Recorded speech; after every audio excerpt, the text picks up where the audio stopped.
ಕಡಿಮೆ ಸಿಬಿಲ್ ಸ್ಕೋರ್ ನಿಂದ ಸಾಲ ಕ್ರೆಡಿಟ್ ಕಾರ್ಡ್ ಅಪ್ಲಿಕೇಶನ್ ರಿಜೆಕ್ಟ್ ಆಗ್ತಾ ಇದೆಯಾ? ಇನ್ನು ಮುಂದೆ ಆಗಲ್ಲ.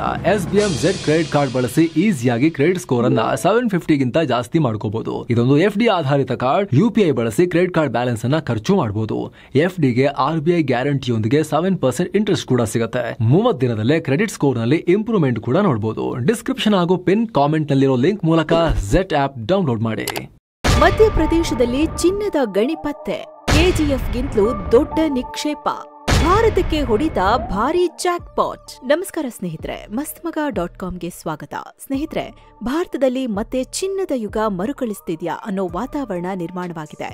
ಇತ್ತೀಚೆಗಷ್ಟೇ ನಮ್ಮ ಕೋಲಾರದಲ್ಲಿರೋ KGF ಮಣ್ಣಲ್ಲಿ ಸರ್ಕಾರ ಚಿನ್ನದ ಹುಡುಕಾಟ ನಡೆಸೋಕೆ ಸಿದ್ಧತೆ ಮಾಡ್ಕೊಳ್ತಿದೆ ಅಂತ ಸುದ್ದಿಯಾಗಿತ್ತು. ಅದರ ಬೆನ್ನಲ್ಲೇ ಈಗ ಮಧ್ಯಪ್ರದೇಶದಲ್ಲಿ ಬೃಹತ್ ಚಿನ್ನದ ನಿಕ್ಷೇಪ ಪತ್ತೆಯಾಗಿದೆ. ಬಹುದಿನಗಳ ಸಂಶೋಧನೆ ನಂತರ ಇಲ್ಲಿ ಭಾರೀ ಪ್ರಮಾಣದ ಚಿನ್ನದ ನಿಕ್ಷೇಪ ಇರೋದು ಗೊತ್ತಾಗಿದೆ. ಹೀಗಂತ ಖುದ್ದು ಭಾರತೀಯ ಭೂವಿಜ್ಞಾನ ಇಲಾಖೆ ಅಧಿಕಾರಿಗಳು ಕನ್ಫರ್ಮ್ ಮಾಡಿದ್ದಾರೆ. ಹಾಗಾದ್ರೆ ಇದರಿಂದ ಭಾರತಕ್ಕೆ ಗೋಲ್ಡನ್ ಜಾಕ್ಪಾಟ್ ಹೊಡಿತಾ? ಇಲ್ಲಿ ಎಷ್ಟು ಲಕ್ಷ ಕೋಟಿ ರೂಪಾಯಿ ಮೌಲ್ಯದ ಚಿನ್ನ ಇರ್ಬೋದು? ಇದರಿಂದ ಭಾರತದ ಚಿನ್ನದ ಕೊರತೆ ನೀಗುತ್ತಾ? ಎಲ್ಲವನ್ನ ಡೀಟೇಲ್ ಆಗಿ ನೋಡ್ತಾ ಹೋಗೋಣ. ಜೊತೆಗೆ ಭಾರತದಲ್ಲಿ ಚಿನ್ನದ ಉತ್ಪಾದನೆ ಹೇಗಿದೆ, ಅದರಲ್ಲಿ ನಮ್ಮ ಕರ್ನಾಟಕ ಎಷ್ಟು ಇಂಪಾರ್ಟೆಂಟ್ ಅನ್ನೋದನ್ನ ಕೂಡ ತಿಳ್ಕೊಳ್ಳೋಣ.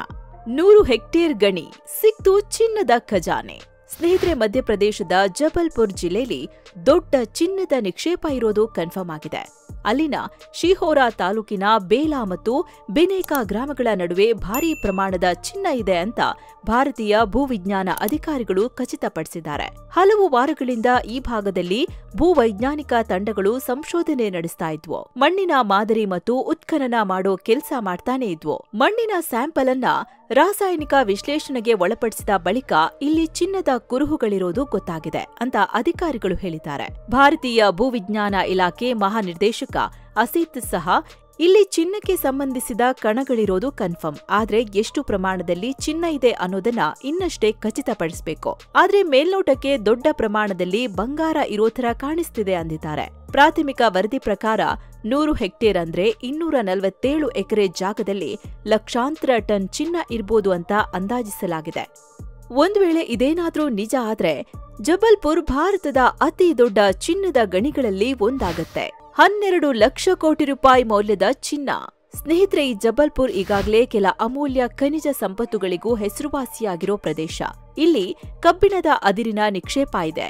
ಸ್ಟೀಲ್ ಪ್ರೊಡಕ್ಷನ್ ಬಳಸೋ ಮ್ಯಾಂಗನೀಸ್ ಅದಿರು ಕೂಡ ಇಲ್ಲಿ ಸಿಗ್ತಿದೆ. ಇನ್ನು ಲೈಮ್ಸ್ಟೋನ್, ಲ್ಯಾಟರೈಟ್ ಮತ್ತು ಸಿಲಿಕಾ ಮರಳು ಹೀಗೆ ಈ ಎಲ್ಲಾ ಸಂಪನ್ಮೂಲಗಳಿಗಾಗಿ 42 ಕಡೆ ಆಲ್ರೆಡಿ ಗಣಿಗಾರಿಕೆ ನಡೆಸಲಾಗ್ತಿದೆ. ಸದ್ಯ ಈ ಜಿಲ್ಲೆಯಲ್ಲಿ ಆರ್ಥಿಕ ಚಟುವಟಿಕೆ ಕೂಡ ಚೆನ್ನಾಗಿ ಸಾಗ್ತಿದ್ದು, ಮಧ್ಯಪ್ರದೇಶದ ಒಟ್ಟು ಖನಿಜ ಉತ್ಪಾದನೆಗೆ ಇದೊಂದೇ ಜಿಲ್ಲೆ 10 ರಿಂದ 15% ಕೊಡುಗೆ ನೀಡುತ್ತಿದೆ. ಅಲ್ಲಿನ ಮೈನಿಂಗ್ ಆಕ್ಟಿವಿಟಿಗಳಿಂದ ಸರ್ಕಾರಕ್ಕೆ ರೆವಿನ್ಯೂ ಕೂಡ ಚೆನ್ನಾಗೇ ಬರ್ತಿದೆ. ಇದೆಲ್ಲದರ ಮಧ್ಯೆ ಈ ಚಿನ್ನದ ನಿಕ್ಷೇಪ ಇದೆ ಎನ್ನಲಾಗ್ತಿದ್ದು, ಇದರ ಜೊತೆ ತಾಮ್ರ ಸೇರಿ ಇತರ ಅಮೂಲ್ಯ ಖನಿಜ ಕೂಡ ಇದೆ ಅನ್ನೋದನ್ನ ಭೂವಿಜ್ಞಾನ ಅಧಿಕಾರಿಗಳು ತಿಳಿಸಿದ್ದಾರೆ.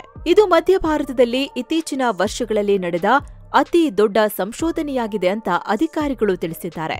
ಇನ್ನು ಈ ಚಿನ್ನದ ನಿಕ್ಷೇಪದ ಮೌಲ್ಯ ಸುಮಾರು 12 ಲಕ್ಷ ಕೋಟಿ ರೂಪಾಯಿ ಇದೆ ಅನ್ನೋ ಸುದ್ದಿ ಹರಿದಾಡ್ತಿದೆ. ಆದ್ರೆ ಈ ಬಗ್ಗೆ ಇನ್ನೂ ಸರಿಯಾಗಿ ಅಂದಾಜಿಸಬೇಕಾಗಿದೆ ಅಂತ ಜಿಯೋಲಾಜಿಕಲ್ ಸರ್ವೆ ಆಫ್ ಇಂಡಿಯಾ ಹೇಳಿದೆ. ಒಂದ್ ವೇಳೆ ಇಷ್ಟೊಂದು ಮೌಲ್ಯದ ಚಿನ್ನ ಇರೋದು ಕನ್ಫರ್ಮ್ ಆದ್ರೆ ದೇಶದಲ್ಲೇ ಜಬಲ್ಪುರ್ ಅತಿ ಸಂಪದ್ಭರಿತ ಪ್ರದೇಶಗಳಲ್ಲಿ ಒಂದಾಗಲಿದೆ.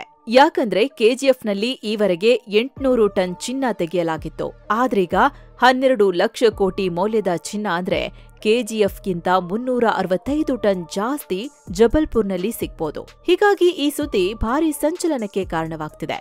ಒಂದ್ ವೇಳೆ ಇದೇನಾದ್ರೂ ನಿಜ ಆದ್ರೆ ಮಧ್ಯಪ್ರದೇಶದ ಮೈನಿಂಗ್ ಸೆಕ್ಟರ್ಗೂ ಇದರಿಂದ ಬಿಗ್ ಬೂಸ್ಟ್ ಸಿಗಲಿದೆ. ಎಲ್ಲದಕ್ಕಿಂತ ಹೆಚ್ಚಾಗಿ ಭಾರತದ ಆರ್ಥಿಕತೆಯ ಅದೃಷ್ಟವೇ ಬದಲಾಗಲಿದೆ ಎನ್ನಲಾಗ್ತಿದೆ. ಆದ್ರೆ ಸ್ನೇಹಿತರೆ, ಯಾವುದೇ ಜಾಗದಲ್ಲಾದ್ರೂ ಚಿನ್ನ ಎಷ್ಟಿದೆ ಅನ್ನೋದಕ್ಕಿಂತ ಎಷ್ಟು ಆಳದಲ್ಲಿದೆ, ಅದನ್ನ ಹೊರತೆಗೆಯೋಕೆ ಎಷ್ಟು ಖರ್ಚಾಗುತ್ತೆ ಅನ್ನೋದು ಇಂಪಾರ್ಟೆಂಟ್. ಯಾಕಂದ್ರೆ ಗಣಿಗಾರಿಕೆಗೆ ಖರ್ಚಾಗೋ ಹಣಕ್ಕಿಂತ ಜಾಸ್ತಿ ಮೌಲ್ಯದ ಚಿನ್ನ ಸಿಗೋದು ಕನ್ಫರ್ಮ್ ಆದ್ರೆ ಮೈನಿಂಗ್ ಮಾಡ್ಲಾಗತ್ತೆ. ಹಾಗಾಗಿ ಜಬಲ್ಪುರ್ ಚಿನ್ನದ ಖಚಿತತೆ ಬಗ್ಗೆ ಇನ್ನಷ್ಟು ದಿನ ಕಾಯ್ಬೇಕಾಗತ್ತೆ. GSI ಅಧಿಕಾರಿಗಳು ಕೂಡ ಈಗ್ಲೇ ಎಲ್ಲವನ್ನ ಹೇಳೋದು ಕಷ್ಟ, ನಾವು ಹಲವು ಪರೀಕ್ಷೆ ನಡೆಸೋದಿನ್ನೂ ಬಾಕಿ ಇದೆ ಅಂದಿದ್ದಾರೆ. ದೇಶದಲ್ಲಿ ಚಿನ್ನಕ್ಕೆ ಭಾರೀ ಡಿಮ್ಯಾಂಡ್. ಸ್ನೇಹಿತರೆ, ಚಿನ್ನದ ನಿಕ್ಷೇಪ ಸಿಕ್ಕ ತಕ್ಷಣ ಭಾರತದಲ್ಲಿ ಇಷ್ಟೊಂದು ಸುದ್ದಿಯಾಗೋಕೆ ಕಾರಣ ದೇಶದಲ್ಲಿ ಚಿನ್ನಕ್ಕಿರೋ ಬೇಡಿಕೆ. ಭಾರತದಲ್ಲಿ ವರ್ಷಕ್ಕೆ 800 ಟನ್ ಚಿನ್ನ ಬೇಕು. ಆದ್ರೆ ಭಾರತದಲ್ಲಿ ತನಗೆ ಬೇಕಾದ ಚಿನ್ನದಲ್ಲಿ ಕೇವಲ 1% ಮಾತ್ರ ಉತ್ಪಾದನೆ ಮಾಡಲಾಗ್ತಿದೆ. ಅಂದ್ರೆ ದೇಶದಲ್ಲಿ ಪ್ರತಿ ವರ್ಷ 1 ರಿಂದ 2 ಟನ್ ಚಿನ್ನ ಮಾತ್ರ ಉತ್ಪಾದನೆಯಾಗ್ತಿದೆ.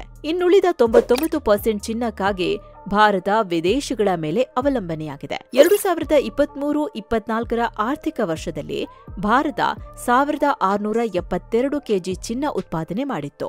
ಆದ್ರೆ 2023ರಲ್ಲಿ 761 ಟನ್, 2024ರಲ್ಲಿ 803 ಟನ್ ಚಿನ್ನವನ್ನ ವಿದೇಶಗಳಿಂದ ಆಮದು ಮಾಡಿಕೊಂಡಿತ್ತು. ಹೀಗೆ ಪ್ರತಿ ವರ್ಷ ಬೇಡಿಕೆ ಹೆಚ್ಚಾದಂತೆ ವಿದೇಶಗಳಿಂದ 700 ರಿಂದ 800 ಟನ್ನಷ್ಟು ಚಿನ್ನ ತರಿಸಿಕೊಳ್ಳಲಾಗ್ತಿದೆ. ಆದ್ರೆ ಈಗ ಜಬಲ್ಪುರ್ನಲ್ಲಿ ಪತ್ತೆಯಾಗಿರೋ ಚಿನ್ನದ ನಿಕ್ಷೇಪದ ಮೌಲ್ಯ 12 ಲಕ್ಷ ಕೋಟಿ ರೂಪಾಯಿ ಅಂತೇಳಲಾಗ್ತಿದೆ. ಒಂದ್ ವೇಳೆ ಇದು ನಿಜ ಆದ್ರೆ ಭಾರತಕ್ಕೆ ದೊಡ್ಡ ಜಾಕ್ ಪಾಟ್ ಹೊಡೆದಂತಾಗುತ್ತೆ. ಯಾಕಂದ್ರೆ 12 ಲಕ್ಷ ಕೋಟಿ ರೂಪಾಯಿ ಮೌಲ್ಯದ ಚಿನ್ನ ಅಂದ್ರೆ 1165 ಟನ್ ಚಿನ್ನ ಕೇವಲ ಜಬಲ್ಪುರ್ನಲ್ಲಿ ಸಿಗುತ್ತೆ. ಹೀಗಾಗಿ ವಿದೇಶದಿಂದ ಚಿನ್ನ ಆಮದು ಮಾಡ್ಕೊಳ್ಳೋದನ್ನ ಗಣನೀಯವಾಗಿ ಕಮ್ಮಿ ಮಾಡಬಹುದು. ಇದರಿಂದ ದೊಡ್ಡ ಪ್ರಮಾಣದ ವಿದೇಶಿ ವಿನಿಮಯ ಉಳಿತಾಯ ಆಗತ್ತೆ. ಭಾರತಕ್ಕೆ ಲಕ್ಷಾಂತರ ಕೋಟಿ ರೂಪಾಯಿ ಸೇವ್ ಆಗತ್ತೆ.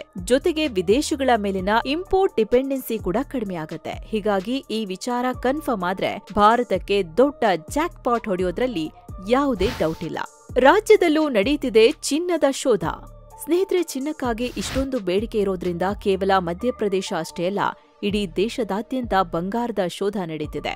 ಅದರಲ್ಲೂ ಕರ್ನಾಟಕದಲ್ಲೇ ಸ್ವಲ್ಪ ಹೆಚ್ಚೇ ಫೋಕಸ್ ಮಾಡಲಾಗ್ತಿದೆ. ಯಾಕಂದ್ರೆ ಇವತ್ತಿಗೂ ದೇಶದ ಚಿನ್ನದ ಬೇಡಿಕೆನ ನೀಗಿಸ್ತಿರೋದು ನಮ್ಮ ರಾಜ್ಯ.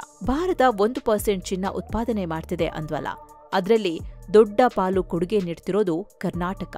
ದೇಶದಲ್ಲಿ ಪ್ರತಿ ವರ್ಷ ಏನಿಲ್ಲ ಅಂದ್ರೂ 1 ರಿಂದ 2 ಟನ್ ಚಿನ್ನ ಉತ್ಪಾದನೆ ಮಾಡಲಾಗುತ್ತೆ. 2023-24 ಆರ್ಥಿಕ ವರ್ಷದಲ್ಲಿ ಭಾರತ 1672 ಕೆಜಿ ಚಿನ್ನ ತಯಾರಿಸಲಾಗಿತ್ತು.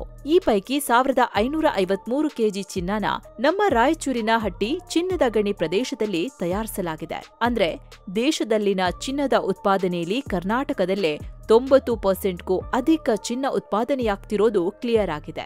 ಹಾಗಾಗಿ ದೇಶದಲ್ಲಿ ಸದ್ಯ ಕಾರ್ಯನಿರ್ವಹಿಸುತ್ತಿರೋ ಅತಿ ದೊಡ್ಡ ಚಿನ್ನದ ಗಣಿ ಅನ್ನೋ ಖ್ಯಾತಿಗೆ ಹಟ್ಟಿ ಗಣಿಗಾರಿಕೆ ಕೇಂದ್ರ ಪಾತ್ರವಾಗಿದೆ. ಅಲ್ಲದೆ ನಮ್ಮ ಕೋಲಾರದ ಕೆಜಿಎಫ್ ದೇಶದ ಅತ್ಯಂತ ಹಳೆ ಚಿನ್ನದ ಗಣಿಗಾರಿಕೆ ಕೇಂದ್ರ.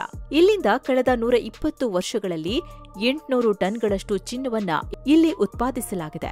ಆದ್ರೆ ಬರ್ತಾ ಬರ್ತಾ ಗಣಿಗಾರಿಕೆಗೇನೆ ಹೆಚ್ಚಿನ ಹಣ ಖರ್ಚಾಗ್ತಿದೆ ಅಂಥೇಳಿ ಇದನ್ನ ಬಂದ್ ಮಾಡಲಾಗಿತ್ತು. ಈಗ ಅದನ್ನ ಪುನರ್ ಆರಂಭಿಸೋ ಪ್ರಯತ್ನ ನಡೀತಿವೆ. ಹೀಗಾಗಿ ಕರ್ನಾಟಕದ ಮಣ್ಣಲ್ಲಿ ಈಗ್ಲೂ ಚಿನ್ನ ಇದೆ ಅಂಥೇಳಿ ಹಲವಾರು ಕಡೆ ಶೋಧ ನಡೆಸಲಾಗ್ತಿದೆ. ಗದಗ, ಚಿತ್ರದುರ್ಗ ಸೇರಿದಂತೆ ಇತರ ಕೆಲ ಪ್ರದೇಶಗಳಲ್ಲಿ ಬಂಗಾರದ ಬೇಟೆ ನಡೆಯುತ್ತಿದೆ. ಸೊ ಫ್ರೆಂಡ್ಸ್, ಇದಾಗಿತ್ತು ಜಬಲ್ಪುರ್ನಲ್ಲಿ ಪತ್ತೆಯಾಗಿರೋ ಹೊಸ ಚಿನ್ನದ ನಿಕ್ಷೇಪ. ಹಾಗೆ ಭಾರತದಲ್ಲಿ ಚಿನ್ನದ ಬೇಡಿಕೆ ಹೇಗಿದೆ, ಉತ್ಪಾದನೆ ಹೇಗಿದೆ, ಜೊತೆಗೆ ಅದರಲ್ಲಿ ಕರ್ನಾಟಕದ ಕೊಡುಗೆ ಎಷ್ಟು ಅಂತ ತಿಳಿಸೋ ಪ್ರಯತ್ನ. ಮತ್ತೆ ಭೇಟಿಯಾಗ್ತಿರೋಣ. ನಮಸ್ತೆ.